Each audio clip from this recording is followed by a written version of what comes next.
नमस्कार, स्वागत आहे तुमचं माझ्या यूट्यूब चॅनलमध्ये, ज्याचं नाव आहे स्वामी भक्ती मराठी. 15 फेब्रुवारी 2026 वार रविवार. तर या दिवशी आलेली आहे महाशिवरात्री.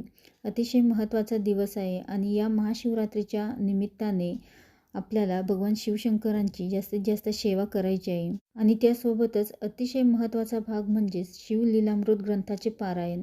तर हे कसे करावे, कधी करावे, त्यासोबतच कोणी करावे, तर याबद्दलची संपूर्ण माहिती आपण या व्हिडिओमध्ये बघणार आहोत. तर व्हिडिओ स्किप न करता संपूर्ण बघा आणि जे कोणी नवीन असेल या चॅनलवरती तर सबस्क्राईब करा. तर बघा, महाशिवरात्री हा दिवस अत्यंत महत्त्वाचा मानला जातो. भगवान शंकरांच्या उपासनेचा, त्यांना प्रसन्न करून घेण्यासाठी या दिवशी आपण अनेक उपाय आणि सेवा करत असतो, उपासना करत असतो. आणि यासोबतच शिवलीलामृत ग्रंथ तर अतिशय दिव्य अनुभव देणारा हा ग्रंथ आहे. तर यामध्ये एकूण 14 अध्याय आहे आणि हा ग्रंथ आपल्याला या महाशिवरात्रीनिमित्त पठण करायचा आहे.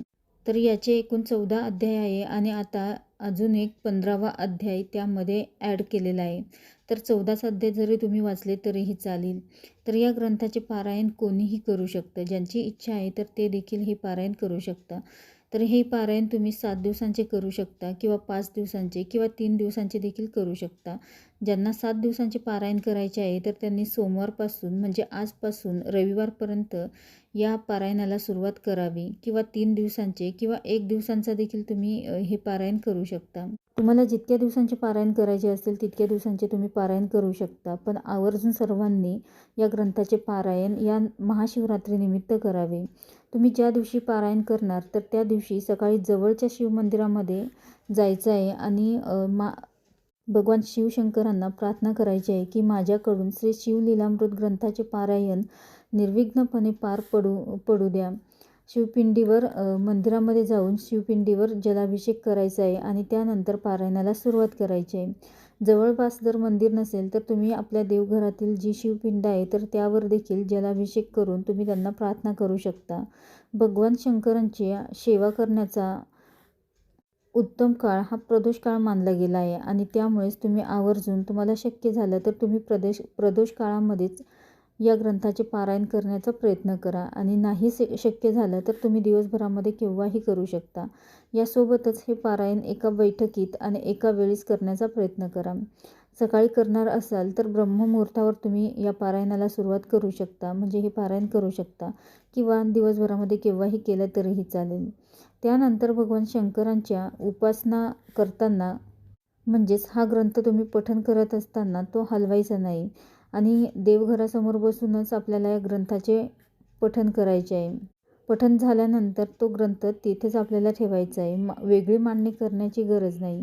त्यानंतर भगवान शंकरांची उपासना करण्यासाठी पांढरं वस्त्र परिधान करायचं आहे.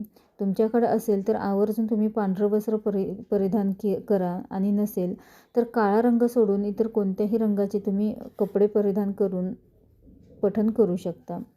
ज्याप्रमाणे गुरुचरित्र ग्रंथाचे पारायण करतो त्यामध्ये आपण कांदा, लसूण आणि परअन्न वर्ज्य करतो, त्याचप्रमाणे शिवलीलामृत ग्रंथाच्या पारायणामध्ये कांदा, लसूण आपल्याला खायचं नाही.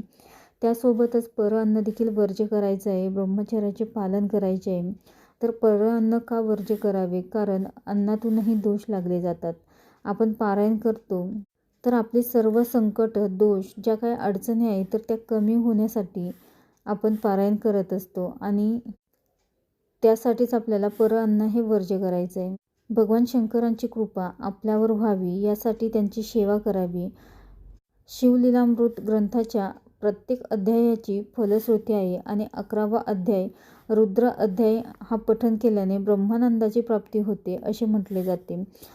जर एवढं मोठं रुद्र अध्याय आहे तर नक्कीच सर्व अध्याय जर पठण केले तर सर्व अध्यायाची फलश्रुती देखील आपल्याला चांगलीच मिळणार आहे आणि त्यामुळेच आवर्जून तुम्ही या संपूर्ण ग्रंथाचे पारायण करा. या महाशिवरात्रीनिमित्त नक्कीच तुम्ही या ग्रंथाचे पारायण करा, कारण शिवतत्व हे खूप जास्त प्रमाणामध्ये या दिवशी जागृत झालेलं असतं आणि त्यामुळे भगवान शिवांची आपल्यावर कृपा असावी. आपल्या आयुष्यामध्ये असणारे संकट, दुःख, ज्या काही अडचणी आहेत तर त्या दूर होण्यासाठी त्यांची कृपा आपल्यावर असणं देखील खूप गरजेचं आहे. त्यामुळे तुम्ही आवर्जून या ग्रंथाचे पारायण करा. त्यानंतर उद्यापन कसे करावे तर महादेवांच्या मंदिरामध्ये जाऊन भगवान शंकरांना आपल्याला जोड अर्पण करायचं आहे. त्यासोबतच कोरडं धान्य देखील तुम्ही अर्पण करू शकता आणि त्यानंतर प्रार्थना करायची आहे. तसेच शेवटच्या दिवशी पहिले आपल्याला नैवेद्यामध्ये दही भात ठेवायचा आहे. दही भाताचा नैवेद्य दाखवायचा आहे आणि त्यानंतर परत तुम्ही वरण भाताचा नैवेद्य दाखवू शकता.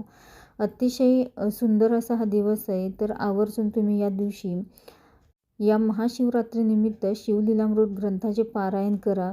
तुम्हाला जितके जमतील तितके पारायण तुम्ही करू शकता, पण आवर्जून करा. तुमच्या आयुष्यामध्ये असणाऱ्या ज्या काही अडचणी, दुःख, संकट आहे तर ते नक्कीच दूर होतील.